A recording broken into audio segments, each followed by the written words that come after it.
அய்யனார் துணை சீரியலில் அடுத்து நடக்க போகிற நிகழ்வுகளை நாம் பார்க்கலாம். நிலாவோட அண்ணி வீட்டுக்கு வந்துட்டு போனதுலேருந்தே நம்ம சோழன் ரொம்பவே யோசனையாகவே இருக்கிறாங்க. என்னால் இந்த வீட்டில் 1 மணி நேரம் கூட இருக்க முடியலை அப்படின்னு அவங்க அண்ணி சொல்லிட்டு போனது தான் நம்ம சோழனுக்கு ஞாபகம் வந்துக்கிட்டே இருக்குது. அவங்களால கொஞ்ச நேரம் கூட இங்கே இருக்க முடியலையே, நம்ம நிலா நமக்காக எவ்வளவோ அட்ஜஸ்ட் பண்ணிட்டு போகிறாங்களே அப்படின்னு சொல்லிட்டு ரொம்பவே யோசிக்கிறாங்க. அந்த யோசனை அவங்களுக்கு மட்டும் இல்லை, நம்ம பாண்டியன் பல்லவனுக்கு கூட தோணதான் செய்யுது. அப்போ பல்லவன் சொல்கிறாங்க, நம்ம அவங்கள இருங்க இருங்கன்னு சொல்கிறோம், ஆனால் இருக்கிறதுக்கு உண்டான எந்த வசதியுமே நம்ம அவங்களுக்கு பண்ணி கொடுக்கலையே அப்படின்னு சொல்லி கவலைப்படுறாங்க. சரி, அவங்களுக்குன்னு நம்ம ஏதாவது பண்ணியே ஆகணும்னு சொல்லி யோசனை பண்ணுறாங்க. அப்போ தான் மறுநாள் காலையில் நம்ம சேரனண்ணாவை கூப்பிட்டு, அண்ணே நம்ம இந்த வீட்டுக்கு பின்னாடி ஒரு பாத்ரூம் கட்டிடலாம் அப்படின்னு சொல்லி சொல்கிறாங்க. இதை கேட்டதுமே சேரனண்ணா, என்னடா அதுக்கு இப்போ அவசியம், எதுக்காக அப்படின்னு சொல்லி கேட்குறாங்க. இல்லை, நிலாவுக்காக நம்ம ஏதாவது பண்ணணும்ல, அதுக்காக தான். அப்படியா, நீ சொல்கிறதும் கரெக்டு தான், நம்ம யூஸ் பண்ண பாத்ரூமே அவங்க எப்படி யூஸ் பண்ணுவாங்க, சரி வாங்க கட்டலான்னு சொல்லி அதுக்கான வேலையை ஆரம்பிக்கிறாங்க. ஆனால் கெட்டுறதுக்கு எல்லாமே பிளான் போட்டாச்சு, பைசா வேணுமே அப்படின்னு சொல்லி கேட்கும்போது, அதுக்கு சோழன் எல்லா செலவுமே நானே பார்த்துக்கிறேன் அப்படின்னு சொல்கிறாங்க. இதை கேட்டதுமே பாண்டியன், என்னது நீ பார்த்துப்பியா, நீ 5 ரூபா கூட கையிலேருந்து எடுக்க மாட்டியே அப்படின்னு சொல்லி கிண்டல் பண்ணுறாங்க. உடனே வேகமாக ஓடி போய் பல்லவன் அவங்க சேர்த்து வச்சுருந்த ஒரு 4000 ரூபாயை எடுத்துகிட்டு வராங்க. இதை பார்த்ததுமே நம்ம சேரன், டேய் உங்ககிட்ட ஏது இவ்வளோ பைசா அப்படின்னு சொல்கிறாங்க. இல்லைண்ணே, நீங்கள் எல்லாருமே எனக்கு செலவுக்குன்னு தந்தது தான், நான் அதை சேர்த்து வச்சுருக்கேன் அப்படின்னு சொல்கிறாங்க. இதை கிட்டதுமே சோழன், டேய் அண்ணனுக்காக தரணும்னு நினச்ச பார்த்தியா, நீ நல்லா இருப்படா அப்படின்னு சொல்லி சொல்கிறாங்க. இது உனக்காக இல்லை, நிலா அன்னிக்காக அப்படின்னு சொல்லி பல்பு கொடுக்குறாங்க. இவங்க எல்லாரும் பேசும்போதே நிலா வர்றாங்க.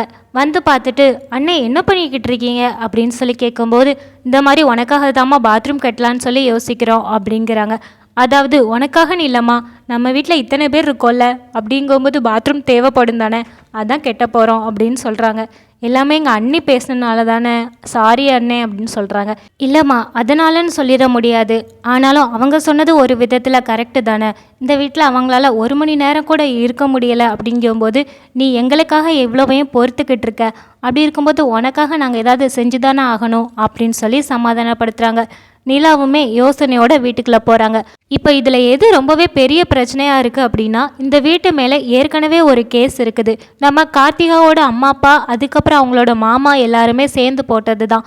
கேஸ் உள்ள எந்த வீட்லேயுமே எந்த ஒரு விஷயத்தையுமே மாற்றி அமைக்கக்கூடாது.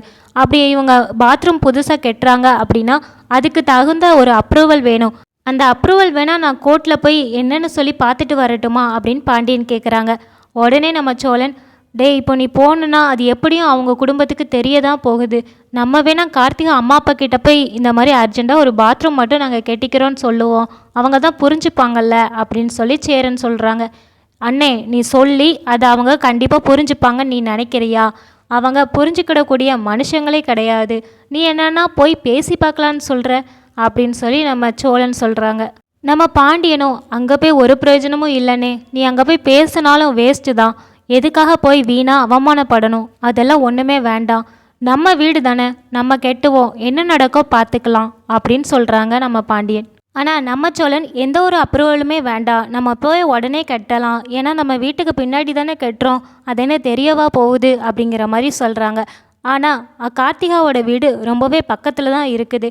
இவங்க என்னதான் இருந்தாலும் சிமெண்ட்டு எல்லாமே போட்டு வேலை பார்க்கும்போது அவங்களுக்கு தெரிய தான் போகுது. அவங்க தெரிஞ்சதுமே வந்து பெரிய பிரச்சனை பண்ண தான் போகிறாங்கன்னு நினைக்கிறேன்.